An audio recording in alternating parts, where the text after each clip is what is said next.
आप देख रहे हैं फैक्ट न्यूज। मैं अनिल भारद्वाज। प्रोग्राम सियासत हरियाणा में आपका स्वागत है।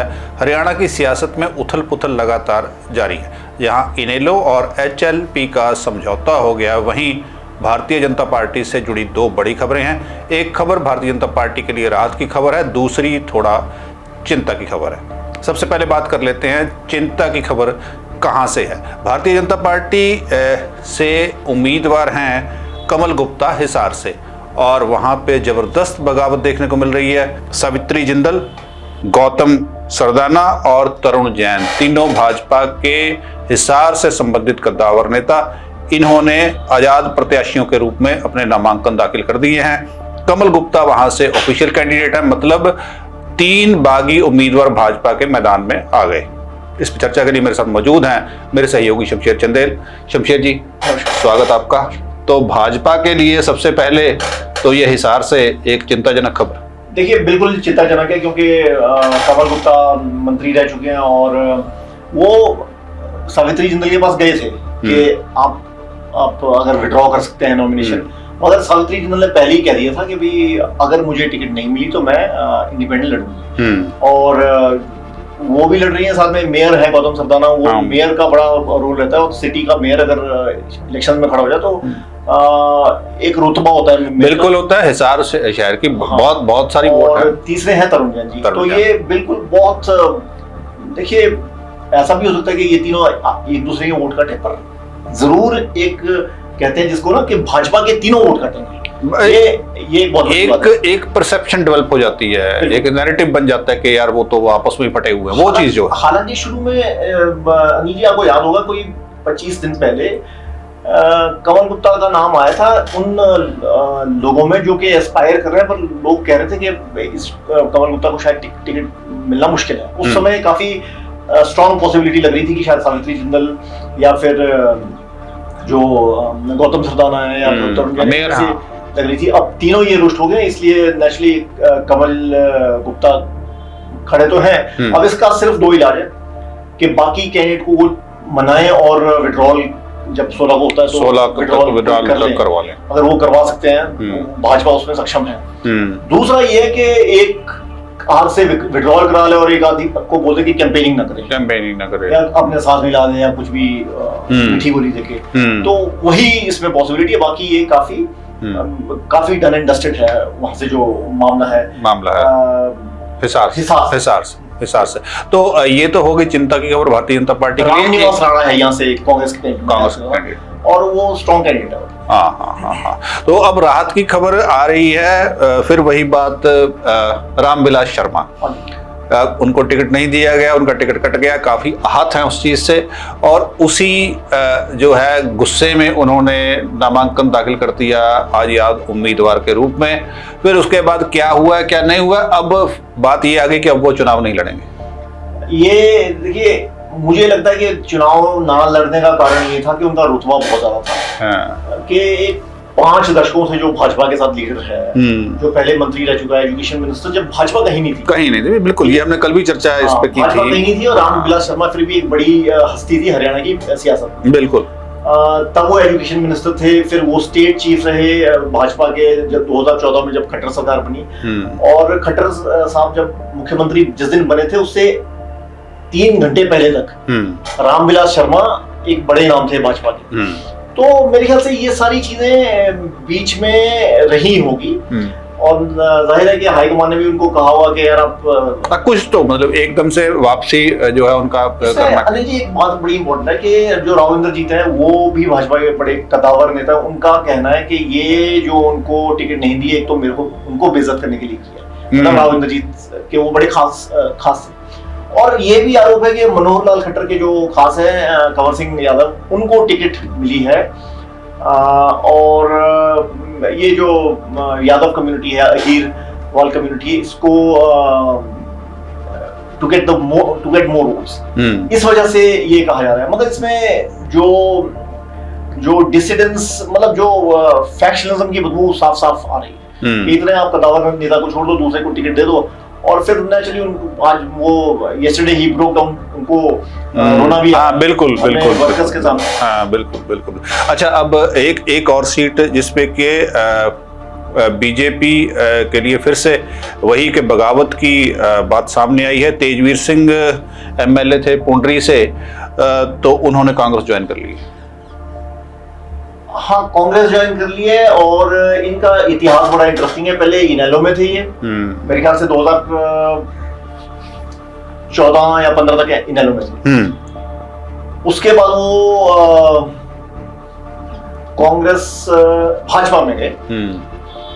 नहीं, पहले कांग्रेस से टिकट नहीं मिली, फिर वो भाजपा में गए, अब दोबारा से ये कांग्रेस में वापस आ गए।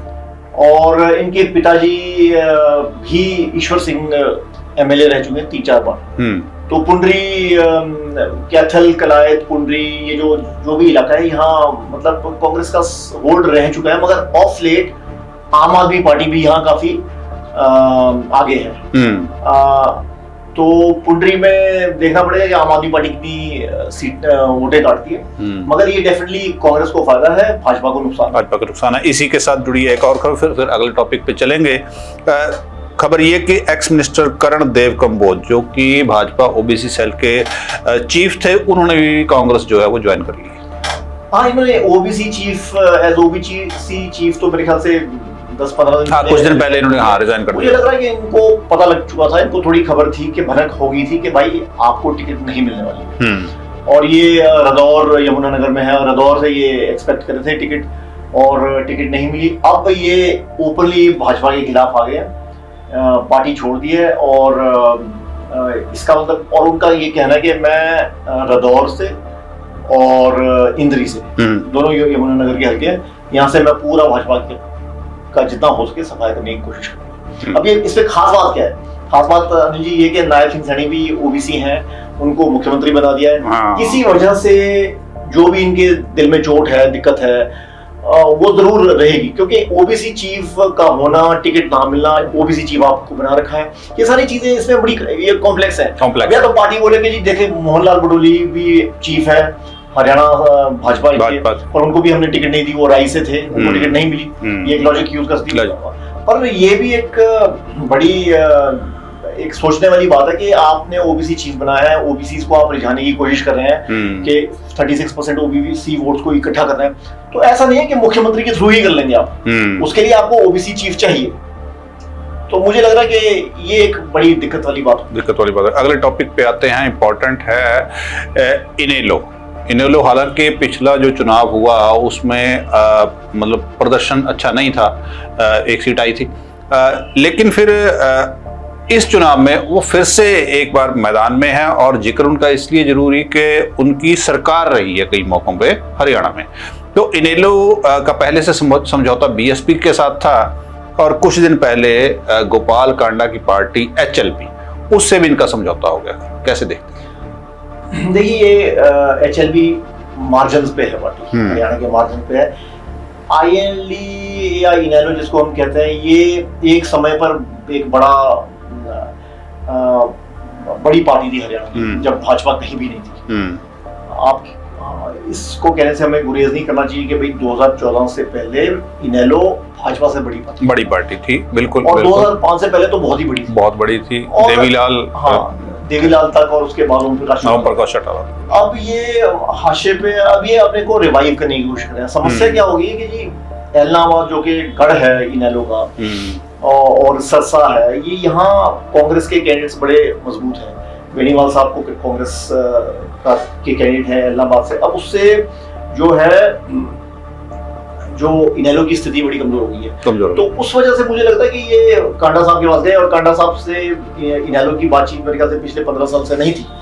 ठीक है, उसके बाद वो सुसाइड केस में साहब फंस गए। बिल्कुल बातें बिगड़ गई। अब इनको वापस आने का मौका मिला, but it is a marriage of, जिसको बोलते हैं मैरिज ऑफ कन्वीनियंस। मुझे नहीं लगता कि ये बहुत ही जफ्फी देने वाली बात इन्होंने की है। मतलब मैरिज ऑफ कन्वीनियंस है कि आपका भी बुरा हाल है, हमारा भी बुरा हाल है, मिलके थोड़ा सा हम कुछ एक दूसरे को कंधा देते हैं। बिल्कुल बिल्कुल बिल्कुल। तो वैसा है। तो आज की सबसे बड़ी खबर, अरविंद केजरीवाल कन्वीनर आम आदमी पार्टी के, उनको जमानत मिल गई है सुप्रीम कोर्ट से।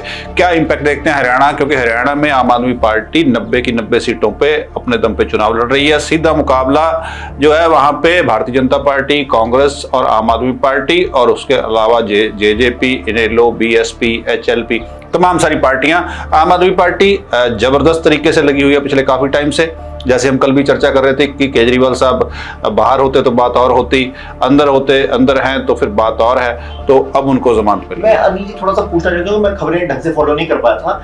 मुझे सुनने में ये आया कि वो बाहर तो आ गए हैं, मगर सुप्रीम कोर्ट ने कुछ हिदायतें दी हैं कि वो कुछ फाइल भी साइन नहीं कर सकते हैं और ये सारी चीजें हैं।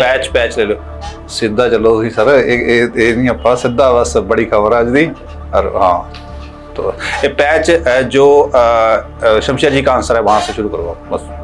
तो अनिल जी, इसमें मुझे लग रहा है कि ये बड़ी खबर जरूर है आम आदमी पार्टी के लिए। इंपॉर्टेंट टाइम पे अरविंद केजरीवाल को बेल मिली है, एकदम उस हाशिए पे जब हरियाणा के चुनाव होने वाले। बिल्कुल बिल्कुल। और अरविंद केजरीवाल खुद भी हिसार के हैं। बिल्कुल बिल्कुल, हरियाणा से संबंध रखते हैं। उनका जो सरनेम है केजरीवाल, वो हिसार से ही है। अब वो डेफिनेटली बहुत बड़े लीडर है, जिसको हम जो कल भी बात कर रहे थे कि जो स्टार प्रचारक हैं आम आदमी पार्टी में अगर हैं, वो है भगवंत मान और अरविंद केजरीवाल। अब नेचुरली इनका फर्क पड़ेगा। पर ऐसी सीटें देखनी होगी। मुझे लगता है कि इनका सबसे ज्यादा फर्क उन्हीं सीटों में पड़ेगा जहां लोकसभा चुनाव में उन्होंने काफी नजदीक आ गए थे, लीड किया कुछ सीटों पर नजदीक आए। कैथल, जींद, पेवा, पुंडरी, शायद ये 4-5 सीटें मुझे लग रहा है, और कुरुक्षेत्र साइड के शायद वहां कोई इम्पैक्ट डाल पाए। और बाकी सीटें साउथ हरियाणा में मुझे मुश्किल लग रहा है। लेकिन ओवरऑल एक बूस्ट जैसे होता है, बिल्कुल लास्ट मोमेंट पे जो है, अब चुनाव जो है बिल्कुल लास्ट फेज में पहुंच गया है। 16 तारीख को नामांकन वापसी होनी है और उसके बाद 5 को जो है वोटें पड़नी है। 18-19 दिन का वो समय तब रह जाएगा। तो ऐसे मौके पे अरविंद केजरीवाल को जमानत मिलना नेचुरल सा बूस्ट, क्योंकि इनके पास आदमी दो ही है, अरविंद केजरीवाल है, भगवंत मान है, जो हरियाणा के ईडीएम को ढंग से समझते हैं, जो आप जिनसे बात कर सकते हैं भाषण देते वक्त, लोगों से बात कर सकते हैं, हरियाणवी में बात कर सकते हैं, उनकी बात समझ सकते हैं और आप अपनी बात समझ सकते हैं। तो उस लिहाज से केजरीवाल का बाहर आना हरियाणा के इलेक्शन के दौरान बड़ी बात है, काफी बड़ी बात है। हालांकि लोकसभा इलेक्शन के बाद भी वो बाहर आए। हाँ, लेकिन वो तो एक था कि उसके बाद फिर उनको दोबारा जाना पड़ा, पर उसका भी कोई, देखिए ग्राउंड पे रिजल्ट बहुत ज्यादा मिला नहीं, ये जरूर है। पर हाँ, इसका एक पार्टी को बूस्ट देखिए, इसमें एक और चीज भी है, क्योंकि अब ये पूरी सीटें लड़ रहे हैं, पूरे हरियाणा में ये प्रचार चल रहा है। तो अब बेसिकली इनका सीधा टारगेट जो है वो भारतीय जनता पार्टी है। शुरू से ये कि हमारे खिलाफ गलत केस बन रहे हैं, हमें टारगेट किया जा रहा है, इन्वेस्टिगेटिंग एजेंसीज का दुरुपयोग किया जा रहा है, वो तमाम सारी जो चीजें हैं, अब वो सारी चीजें आकर के पहले दूसरे नेता बोलते थे, अब अरविंद केजरीवाल खुद जो है वो रैलियों में सामने हो। अरविंद जी, पर इसमें दिक्कत एक बात है कि जितना मर्जी ये बोले, पर ये बेशक भारतीय जनता पार्टी के खिलाफ बोले, पर इसका घाटा सीधा कांग्रेस को।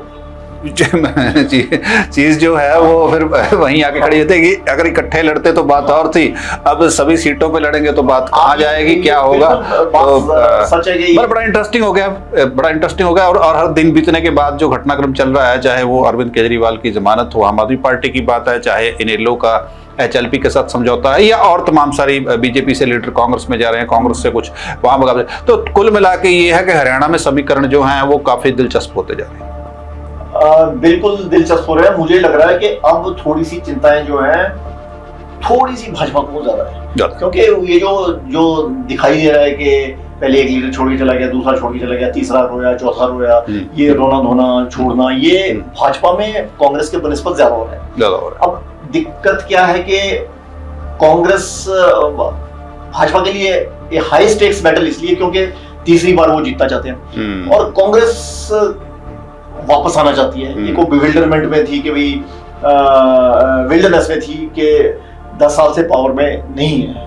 अगर अभी भी नहीं आई तो फिर वैसे ही हाल हो जाएगा जैसे इनकी हाईकमान का हाल है। बिल्कुल बिल्कुल। तो शुक्रिया शमशेर जी चर्चा में भाग लेने के लिए।